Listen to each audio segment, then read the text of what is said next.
Live from the Export Beer Garden studio, this is the Agenda podcast for Wednesday the 13th of March. The Agenda, an alternative commentary collective podcast. Morning and welcome into the Agenda podcast. Lane, today is one of those days for the ACC. We have a few traditions, and one of the traditions is whenever we play a game of cricket as the ACC, we have one net. Just the one. One net session. And do you know what? It's been no use to us. We remain defeated. Yeah. I mean, we had won that one game up in Northland. No one has any memory of that. No, well, because I was the only one of the ACC playing. The rest were ring-ins from club cricket around Northland. Yep.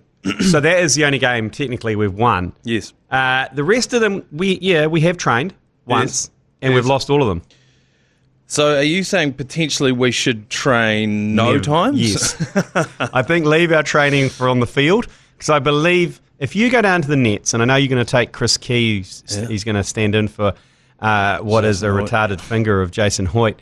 You're going to go down there. I think Joe Jury might pop down there as well, bowl a couple of heavy balls. You'll bowl your six best deliveries down in those nets. Yeah. I need you to bowl those six Something deliveries. on your mind. Lack of. I want you to bowl those deliveries at the Bay Oval. I don't want you to bowl them down the nets. I don't think there's... I mean, my six best deliveries are indistinguishable from my six worst deliveries. Me personally, I like to... It blows a couple of the cobwebs out. You know, sometimes you just got a wee bit of a dodgy shoulder. It takes me a little bit to just dial in the stock wronging. Right. I took the opportunity in the weekend during the test match out here on Sunday and in the office. And I wound up with the taped up ball that you've got there. Yeah. And wound into Lee Baker for a good 20-minute indoor cricket session in the office. Yep. And I actually took a run up. I actually bowled as hard as I could. And I'm quite sore. And I believe I'm broken myself in. So I don't want to go into the nets. I'm not doing it. No sport is better equipped to make an older man's body sorer than cricket. Because it's muscles that you don't otherwise use. There's a lot of side strains going on. Yeah. There's like a lot of rapid twisting and jerking, shoulder rotation that's pretty unnatural. And when you've played how many games are we playing? Two. We're playing two. Two, yeah, because this this year the Dulux Tradies 11 has gone out to a 4-team competition. So we're playing two on Friday. Yeah. That is the recipe. We've done this before, and it's a recipe for waking up in absolute agony the next day because, particularly fielding, in fact, the whole sport is stand around for ages. Fucking ages. Do something. Then sprint, dive, slide, pick up, throw as hard as you can, stand around for another hour. No, it is last man stands format. So it's pretty high impact. It's kind of 5 ball overs. It's bowl from one end. So I admittedly, yes, in a kind of a 2-day format or a 50 over game, a lot of standing around. A lot of standing around. We basically have to stay warm. That's right. We just have to keep on going. That's the hard part because you just stand there and then you're just like, oh yeah, sweet. You get lulled into a false sense of security. Then all of a sudden the ball's next to you, your heart rate's through the fucking roof. Yeah, you drop a 6 over the boundary and leave the game. Yeah, I have done that. I need to win us a game now, I think, to square the ledger a little bit. That was a long time ago. It was a long time ago. Yeah. I'd like to think there was a lot of water under the bridge, but it does get brought up from time to time. And I think because that's another proud tradition of the ACC is we are all out there just to watch our mates humiliate themselves. Yeah, that's all we want. There's no teamwork. It's basically just waiting for one person, you're right, to make a humiliating mistake or incident that we can all just tail into for the next 6 months. And that's why it's a little disappointing that Jason Hoyt's out under an injury cloud because... And the most pathetic injury as well, it's like a finger that won't straighten. You don't need to straighten it. I know, stick it in a glove. Yeah. But apparently the surgeon said if he gets one more knock, it could be permanent. And I was like, well, just whip it off, mate. Whip that thing off. Yeah. Angus Crichton did it. Who's Marcel Renata this year? He did it as well. Yeah. What do you need it for, really? What does Jason Hoyt do in his day-to-day that he needs grip strength on his right hand?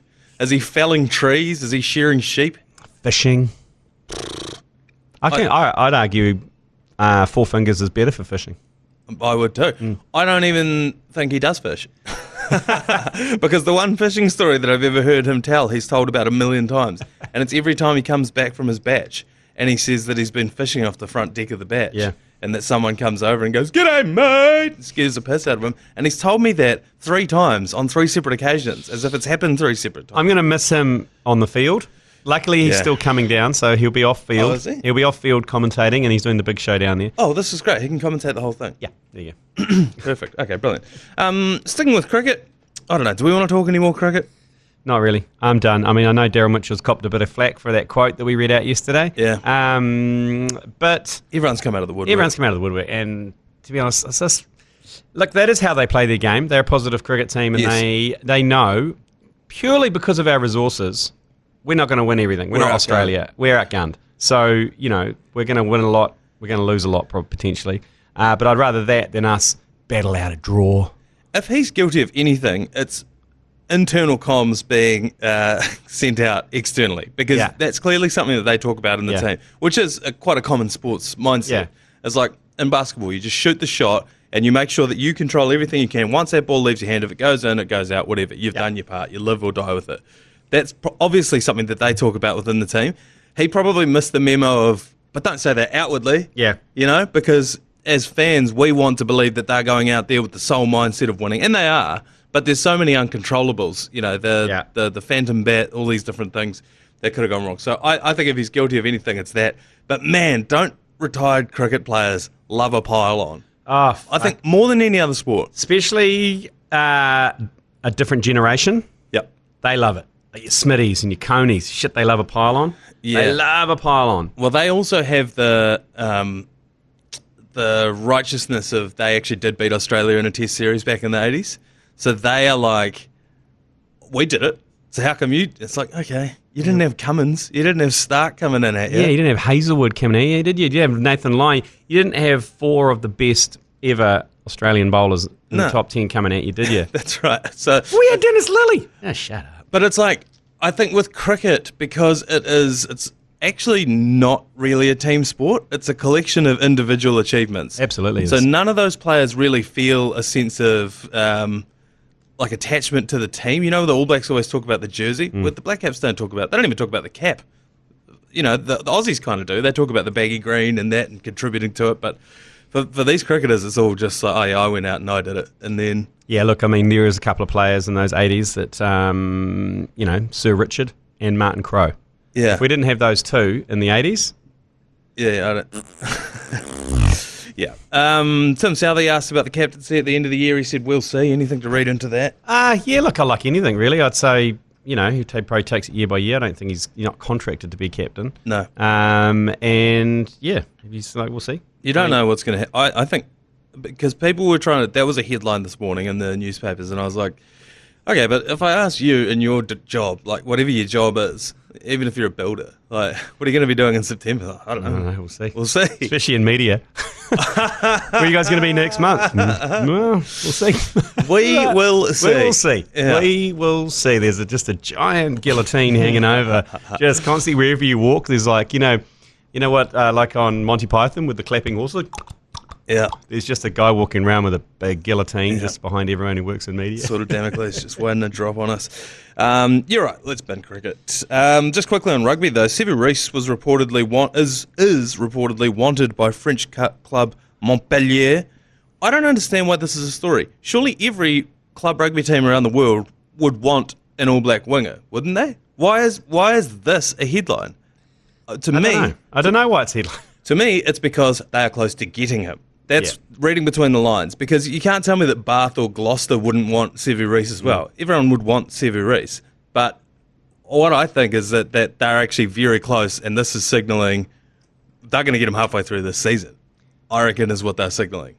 Like, does he leave early doors? And if he does, I don't think New Zealand rugby will stand in the way. I don't think they would either. When you look at particularly the All Blacks, obviously Razor is a big fan of Sevu Reece. Yep. But when you look at the way the back three is going to be shaped up, it looks like Mark Talia's got one of those wings sewn up for sure. Yeah. Very similar player, Mark Talia, as well. Just Very a bit bigger? Yeah, a bit bigger, strong on his feet, difficult to bring down, you know what I mean? Like Not quite as strong a hairline. Yeah, no. But definitely not. Definitely not. But who you got in the other wings, though? Because Will Jordan has had that 14 jersey. Yeah. But I reckon with Richie Mo'unga away, then that puts... Whanganuku's gone. that puts Bowden Barrett into first 5, or potentially even Damien McKenzie. And I think Will Jordan is our fullback for the All Blacks this year. So there is still one wing spot open. I just don't think it's Sevu Reece, though. Nanae Saturo. Yeah, well, I mean, he was in there, wasn't he? Kenny Naholo. Kenny Naholo. Why am I blanking on our man's name? Shooter Stevenson. Shooter Stevenson. Yeah, I think he's a fullback, though. He's not a winger. Anyway, but Shooter hasn't had a great start to the season. This weekend's going to be interesting against the Drua. He's going to playing at home. Okay, that's handy. Yeah, he's going to just get a bit of confidence up against the Drua. But hey, the Drua are on a heater. They are on a heater. The Crusaders. But the thing about them is, even when they're not on a heater, they play the same way. And when they are on a heater, they play the same way. Yeah. It's so good. It's so good to have a different kind of style. Different style, a different team. They're a massive wild card. They have like a clear identity. Yeah. They'll be 15 points down and they'll run it out of their own end goal. Yeah, and the opposition's like, fucking hell. Really? Are you fucking serious? Yeah. They're not going to chase you 90 metres for an inconsequential try. So that'll be good to see. But I don't know. There's something here. But I like it because there's something for Super Rugby to play for now. There's not this set All Blacks team that no matter what you do, like Shooter Stevenson last Super Rugby, he couldn't have done any more to get in the All Blacks. But he still didn't make it because obviously they had decided who their squad was and they're playing 15. But this year, there's so much more to play for. That's why I'm full barred up for Super Rugby. And I haven't been barred up, honest with you, for Super Rugby ever. Yeah, for a long time. Not since I was at university. That was back in like 99. Yeah. Kind of 98, 99. Remember it was big then, the Sharks final. And I bought tickets and sold them for double the price. Lined up at Riccarton Mall for 2 hours. Yeah. Those were the. I remember going. There was the take a kid to footy packs at Lancaster Park, Jade Stadium. Yeah. You go down there, the horses are trotting around. There's fireworks. The stands are packed. Go down to Carisbrook and it's just absolutely chaos. rabid. People pissing on each other. And it's like, this is fucking awesome. And then it hasn't been like that. I don't think we'll ever get back to quite that. But I quite like the people have got stuff to play for. There's spots to play for in this New Zealand team, both in the forwards and the backs. There's a bit going on. Yeah, there's a bit going on. Which is good. It's good to see. All right, time for a quick break and we will be back to talk a bit of NRL. Team list Tuesday was yesterday, Lane. The Warriors named their team list, and it's exactly the same team list that they named last week, which is interesting because Kirk Capewell allegedly broke a rib in the last game. I've broken a couple of ribs. Yeah. And I can't believe he's back to playing contact. Even if he's bruised one. I sneezed and laughed and I was crying when I broke my ribs. I've done the cartilage between my ribs twice. Yeah. And you can't breathe in enough. But you because you're breathing so shallow because any deeper and it hurts, you start feeling lightheaded because you're not getting enough oxygen. If he's done that, like maybe the reports were a bit wrong when they first came out. Or maybe I'd say they would instead of suspected maybe, but it's just bruised, I guess, maybe. Even bruised. Yeah, I know. But hey, he's back in. He's back in and he's hearty. And even heartier news, Wade Egan has been named. I don't know if you saw the replay of his one. But it wasn't even a hyperextension of the elbow. So he's done his left arm in a tackle. And it was like, a normal hyperextension is your arm bends one way, you've just bent it the other way. Yeah. This one went sideways. It's like if it was his leg, that's his ACL done. Do you have an ACL in your elbow? I don't know. But I'm sure you have the equivalent. Yeah. How he's escaped anything, he is the heartiest bloke on God's green earth. He suffered the most HIAs last year out of any player in the NRL, and there were a lot last year. Can someone put him in some goddamn headgear or something? Just put him in something like headgear. You can't be going around with that soft melon. No. I'm not saying he's soft because he's obviously hard as nails, but he's obviously prone to getting a smack around the chops. He puts his head in some pretty dark places. Yeah, give him some headgear. And he is instrumental into what the Warriors do. Yeah. Just the way he plays. You can kind of tell he passes the girlfriend test now. He used to just be like the solid guy, he'd make all his tackles, good service out of dummy half, but now he's doing all this Rasley shit where he scoots out of dummy half one way, throws a no-look across himself to the other way. Visibly missed. Yes. When the Warriors were up 12-0, he went off. He went off for a while and came back on, and then he injured himself, and then it seemed to me that all the structure went out. Yeah. Completely out of the Warriors. Yeah. For 40 minutes. Yeah, we definitely missed Chance as well because we have this whole, all last year, all we did, go out the right. And there was all these sweeping, convoluted moves that we'd do. But with Tane Tuapiki out there, it's like he was great, but he's not one of the guys that was doing that last year. Nah, he's a hot stepper, eh? He's a hot stepper, yeah. He wants the ball in hand. He's not going to be running any dummy lines. Yeah, that's right. He'd carve you up at a touch tournament. Yeah, oh, man, Woody Watt. Like, even watching him, he is one of those guys that would just be like, fucking hell. Twitchy. Yeah. You're just running at him knowing you're not going to get a hand to him. But he's only about 5 foot tall. So, yeah, we are missing a few players. But it's going to be interesting to see how that one plays out against the Melbourne Storm this weekend. Oh, just speaking of that Storm, what a hell of a trip to Melbourne to play the Storm to bounce back from a first round loss. Yeah, good luck. That's going to be tough. Yeah. Although, interestingly, Cam Munster and Nelson Asafa-Solomona, who are two of their biggest players, were not named in the team. They weren't even named in the 17 this week. So, I don't know what's going on. I haven't heard that. I don't think Nelson was in last week either, but I haven't heard anything about Munster. But if you want to have an in-depth discussion with some like-minded munters, we've got a Facebook group as well. Yeah, everyone's starting up a Facebook group. So the Mad Monday podcast has got a Facebook group. Just look up Mad Monday. It is private, but it's only because if you have an open group, then all the spammers come in. We've got Russian bots and all that kind of shit. Yeah. So just send us a little thing. I'll approve it and get in there because that thing goes off at the moment. The Warriors also, Lane, and I know this is interesting to you, have apparently bought a bar. It's the bar currently known as Holy Hop in Kingsland, which for out-of-towners is the suburb right next to Eden Park. Yep. Why in Eden Park, do you think? I don't know. Some, conspiracy theorists would claim that is that a future move for the Warriors? Yeah. To Eden Park, maybe. Because to have or is it a commercial move? I don't know, because I've said this, even in the whole of New Zealand, I haven't gone to a sports bar where I've gone, a bar, they've gone, fuck, this is a good sports bar. Yeah. I've gone to a bar which is like a gastro with a few TVs, doesn't know what it is. Yeah. The one genuine one is this one in Auckland called Shapiro's, but it's too small.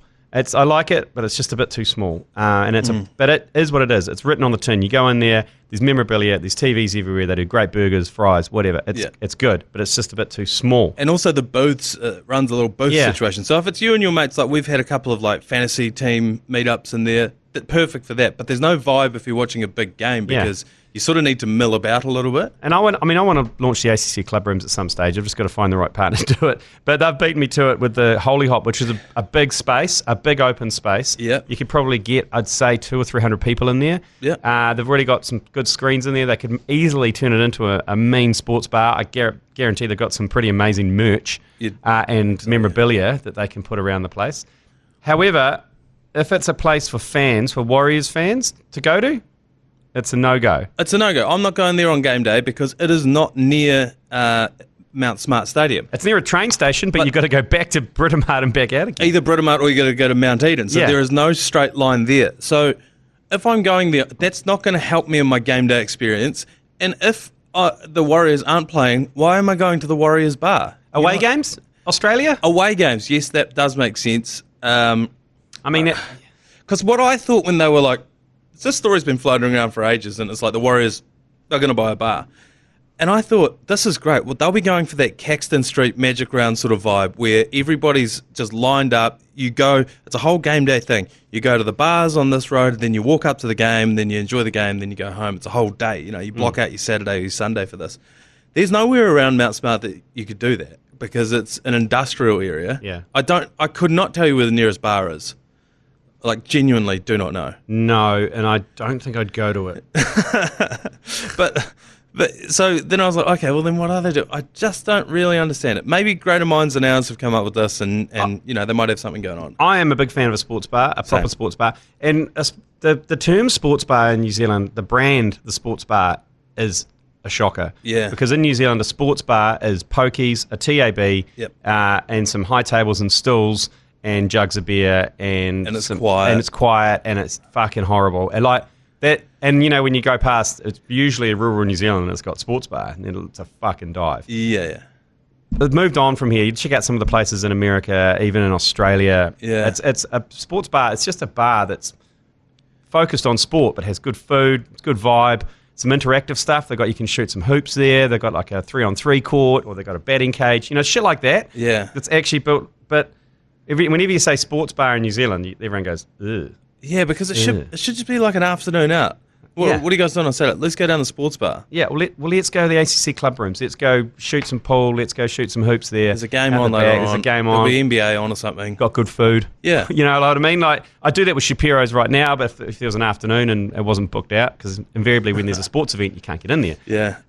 So I'm all for it. Where they're putting it, you know, like I said, the conspiracy theory in me is like, are the fans going, well, are you moving to Eden Park, are you? I don't believe that. What I think it is that's where all the bars are, and they were looking around to buy a bar, and that was the one that they could buy. Do you think also, with all the bandwagoners, that there's enough bandwagoners in that kind of... This is a good point. This is a great point. I hadn't thought about the bandwagon fan, because maybe the bandwagon fan, they want somewhere to watch it, but they're still entry level, so they're not quite ready to cut their teeth at Mount Smart, because it's a hostile stadium. Oh, yeah. You got to be ready to go when you get out to Mount Smart. It sucks to get into and get out of. It took us an hour to leave the ground last week. Look, if you're a well-heeled bandwagoner living in Kingsland or Mount Eden... Yeah, that's right. Maybe you're like a, sort of Queen Street cowboy. You wear your RM Williams boots to work and you crunch numbers on an Excel spreadsheet. But you're kind of into the Warriors at the moment. Yeah, and you bought a vintage jersey, so it looks like you're a lifer. Yeah, so you want to go somewhere and watch it, but you don't really want to go out to industrial Penrose. I don't really want to go out there. That could be the catchment area for the bandwagon. Might be the smartest move ever. It could well be. It remains to be seen. Sports washing, Lane, is one of the hallmarks of this podcast. We love it. We're all in favour of it. Oh, mate, I want podcast washing. I want sports commentary washing. Bring it on. Wash over me. Yeah.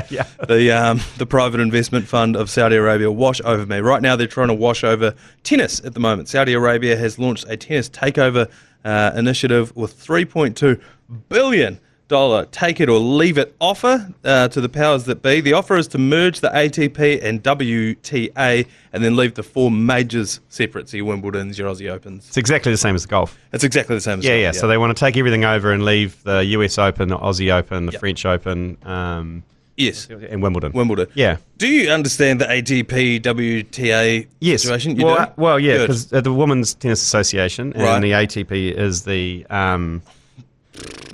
tennis professionals. The actual tennis players? Yeah.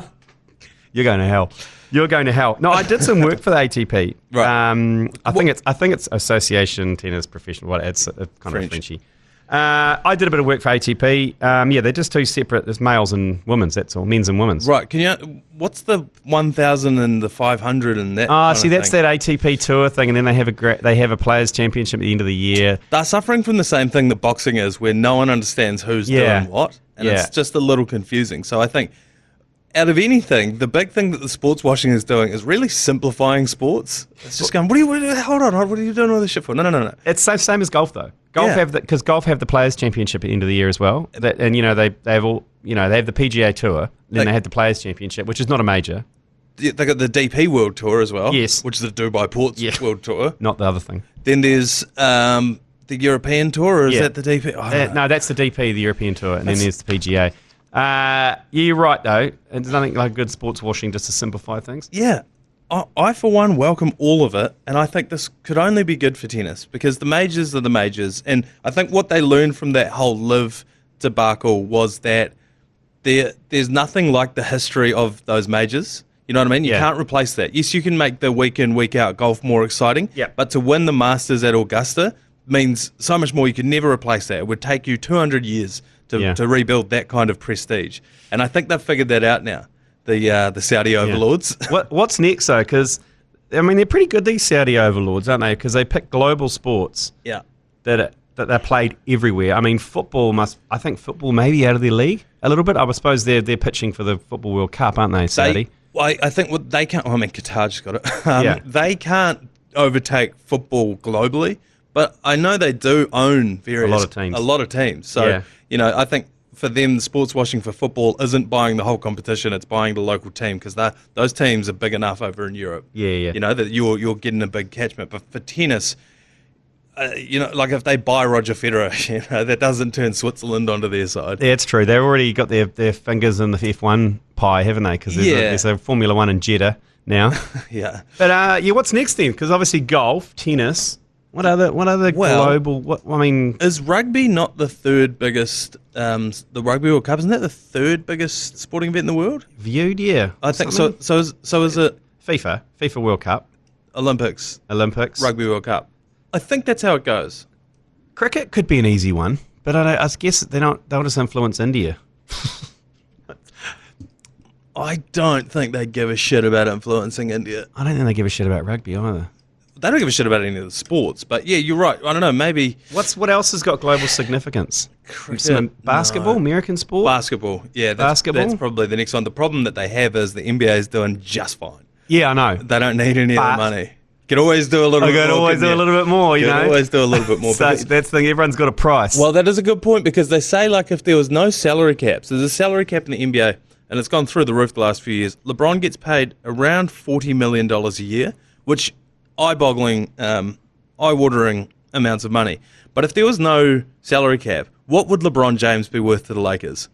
Hundreds. If the Saudis bought the Lakers, he'd be on $500 million. Well, that's what I'm saying. So there's always a bit of room for, because he would probably argue I'm actually getting underpaid for what I do for the league. Should we just get over to Riyadh and just suss out this stuff? There must be advise them. We just need some loose change, really, don't we? Like, oh, you mean to get to podcast washing? Yeah, podcast washing. Like we go over there and go, hey, you signed that, that $400 billion deal. Just knock $1 billion off it. A billy. Give $1 billion over here. Like, yeah, we have to go over there. And how do we do that? And then what are we going to spend it on? We are, first of all, going to buy the Warriors. We are going to buy the Warriors bar. We're going to build a waterfront stadium. We are going to build the test match facility at Victoria Park. Yeah. We're going to finish off the Christchurch Stadium. Yep. In fact, we're going to finish off Christchurch. Yeah, we'll finish off, and we will ban all women from driving. Do I have your attention, Sheikh Mo? Are you listening? Imagine I only jest. I jest. I know, but imagine if that was their one condition. It's like, look, we're going to give you this bill. We're going to give you $1 billion. You can do whatever you want. All we ask. Chicks can't drive. Chicks can't drive. We'll be like, it's going to be a tough sell. It's going to be like, oh man, that presentation we're going to have to go over and over again. Like, you know what I mean? Like, how do you start it? Yep.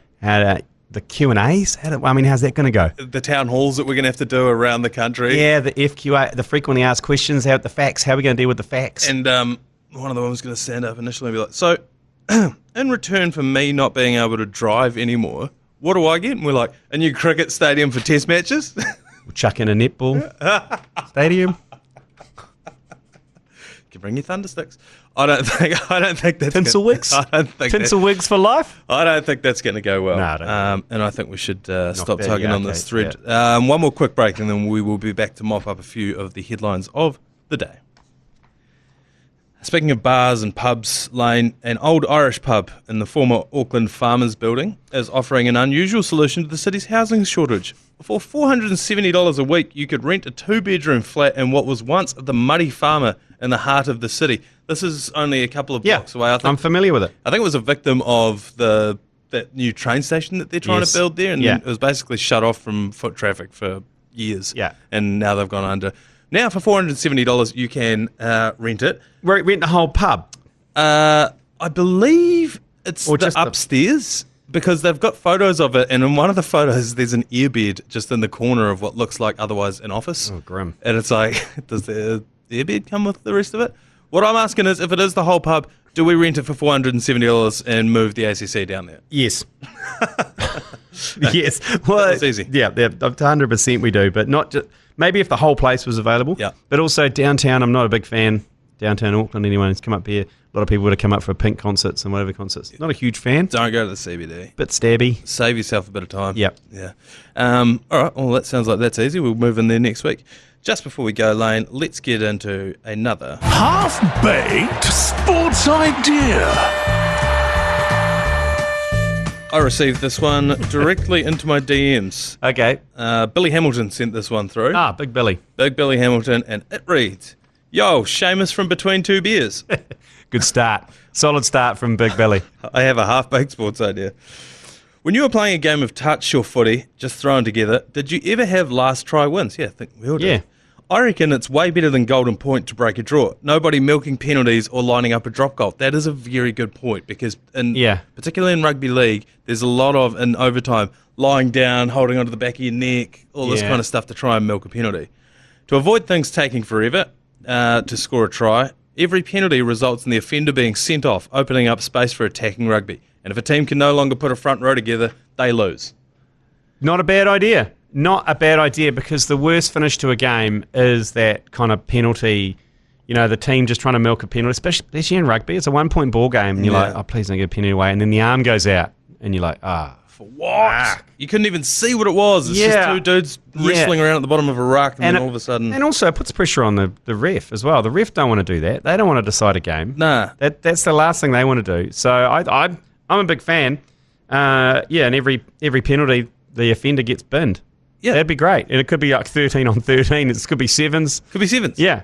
And you would hope that it's none of your star playmakers that are getting binned, because as the field sort of starts to spread out, I don't mind it. I quite like it. The only issue I got is you can't do the front row and you lose, because that's not the try. No, it's not a winning try. Go golden oldies. Yeah. If that's what happens, or like league scrums. Yeah. I don't mind it. I would say to combine it with another half-baked sports idea I've had in the past, instead of every time someone gets a penalty they come off, we turn the pitch sideways. So it's now way wider. You don't have to take anyone off the field, but all of a sudden it's like it's on. Someone's about to score a try. The pitch is now 100 metres wide. You've taken a good idea. You've taken some acid and you've flipped it on its head. Just thinking outside the box. You thought outside the box. But this is rugby. This is straight up and down. You can't be messing with that kind of thing. Last try wins is great. Last try wins was always classic because no one actually knew the score. Yeah, that's when you used to play touch. And what's the score? Who cares? Next try wins. It's getting dark. Someone just got caned over there because they couldn't see the guy running at them. Yeah. So, all right, let's wrap this thing on the head. Last try wins. And then all of a sudden it takes a game that was sort of dying in the arse a little bit and just re-injects it. Particularly the team that knew they were down by about 10 tries as well. They've now got a chance to win it. Yeah. It's always hollow, though. Always hollow. Nah. I reckon it's like... Oh, man, you were wasting it. Yeah, we won. We scored the last try, man. Last try won. Yeah. And we scored it. Yeah, I'm a big fan of this. I think it's a great one for Super Rugby. Yeah. I think we do away... It's sort of how the NFL do it, but I think we just do away with Golden Point. They don't do Golden Point in Super Rugby, though, do they? I think they do now. Oh, okay. I think... Didn't that game... The Hurricanes game got decided in Golden Point, didn't it? In the first round. They scored a try. Yeah, they did. A better sports podcast would know that. I'm pretty sure they've changed it to Golden Point. Yeah, right. Okay. But I think it's a Golden Point could be any penalty, drop goal, whatever. Yeah. But I agree with the try would be much better, because it would just be much better flowing rugby, because you're not trying to milk a penalty. More tries. No drop goals, blah, blah, blah. Yeah. All right. That's a great one. Thank you very much, Billy Hamilton. Feel free to send any more that you have either to the ACC on Instagram. You can send them to either of us on Instagram, or you can submit them via voicemail. We will be back tomorrow for a Thursday edition of the Agenda podcast, and we'll see you then. You've been listening to the ACC's Agenda podcast. For more episodes, subscribe on iHeartRadio or wherever you get your podcasts.